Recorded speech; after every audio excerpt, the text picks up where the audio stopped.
Like this video and then click the link at the top of the video description to enter our Xbox One and or PS4 plus $500 Amazon gift card giveaway. Subscribe, turn on those notifications, and enjoy the video. Quick shower thought, completely unrelated. Wrestlers compete for championship belts, yet they don't wear pants. Is mildly interesting. That being said, I'm at DWicketYT on Twitter, and these are the 10 most dangerous moves the WWE banned. Number 10, the Brain Buster. Well, at least it was for a long time. Guys like Sami Zayn nowadays have been given permission to use it, but for a long time WWE was very against a move called the Brain Buster, surprisingly. The move consists of a suplex where suddenly the guy giving the move falls backwards, dropping the recipient directly on top of their head. The move, which is literally shoving the head and neck straight towards death, was a big problem considering the whole concussion ordeal WWE was going through in the mid-2000s, so aside from special cases, it doesn't see the light of day anymore. What it looked like he was going for. Now Sami Zayn. Trying to block it though.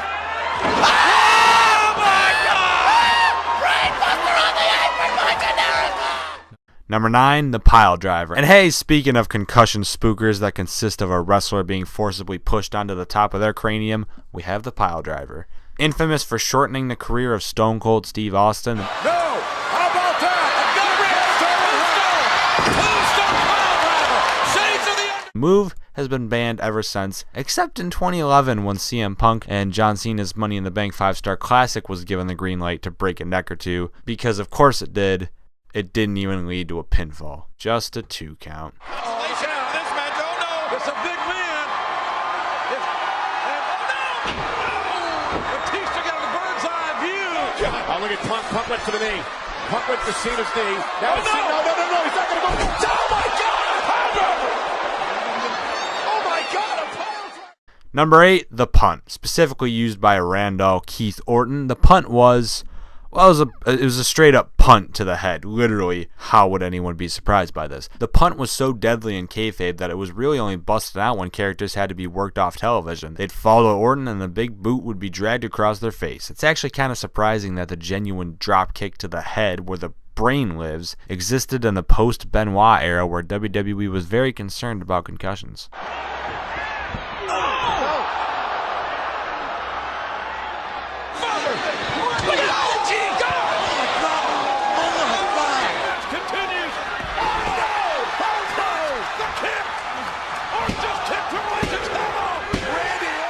Number 7, the original pedigree. So this is funny. It recently came out that the reason Triple H stopped doing the pedigree the quote-unquote right way early on was due to the company telling him to stop doing it. This due to the constant complaints from wrestlers who would injure their noses taking the legitimate full-on pedigree where their arms stay underhooked all the way down, not for 1/3 of the way to the mat. The man with the biggest nose in wrestling had to tame his finisher because he kept injuring everyone else's noses.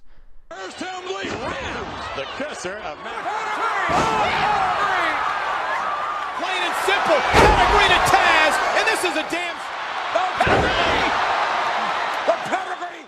Number 6, the Dragon Screw Neck Whip, aka Dead Neck City, bitch. The Dragon Screw Neck Whip is a damn scary looking move where you have someone on the ropes, kind of like when Randy Orton goes for his vintage middle rope DDT, but instead their legs are on the top rope, and instead of their head being planted into the ground, they did a neck breaker, except because their legs are on the top rope, there's absolutely no way of keeping your way down and landing safe, and you'll probably die.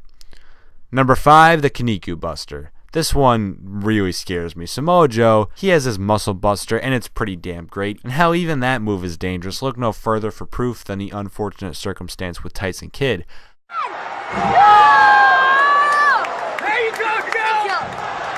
But there's a move very similar that's much, much deadlier. So take the Muscle Buster. Muscle Buster already! Oh my God! Yeah, we covered Joe's history. Imagine Joe has Finn Balor up and he's about to drop to his back, which would then cause Balor's back to land on the mat. All good, right? Now imagine that he just fell on his ass instead, causing the full weight of Finn Balor to crash into Finn Balor's neck on Samoa Joe's shoulder. That is ow. That is very ow. Number 4, the Canadian Destroyer. This move is silly.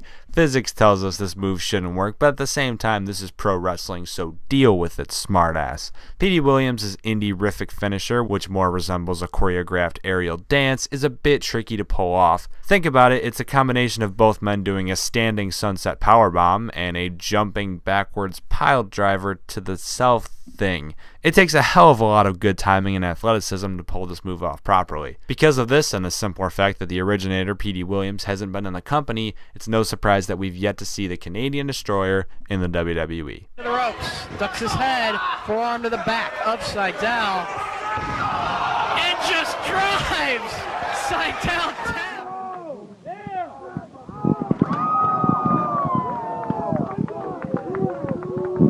Cradle power driver. Storm charges. Lynn with a back body drop. Duck down in time. Wait a second. This is it. Canadian Destroyer. They got it. Canadian Destroyer on Lynn. This is gonna be it. Destroyer. Able to deck the clothesline. Double him over with the boot to the midsection. Oh my goodness. There it is. Did you see that? The Canadian Destroyer. The flip pile driver for two. Number 3, chair shots to the head. Do it, bro. Don't do it.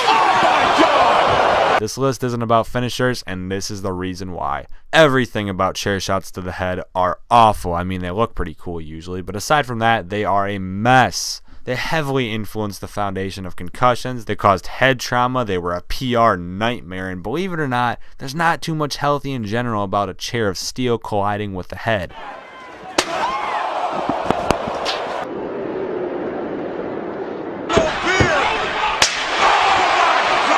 Remember when The Rock gave Mick Foley 10 of them in a row? Haha, good times wrestling. Don't! No! Oh! And Mankind out to his feet, and another one! What the hell is Mick Foley doing? He's coming for more! Say it! No! Come on, Mick, say it! Number 2, the Burning Hammer. Gosh, Japan. Gosh, this move is deadly as fuck. Just watch. あっとアルゼンチンバックブレイカーそしてリングの中央何を持ってくるか落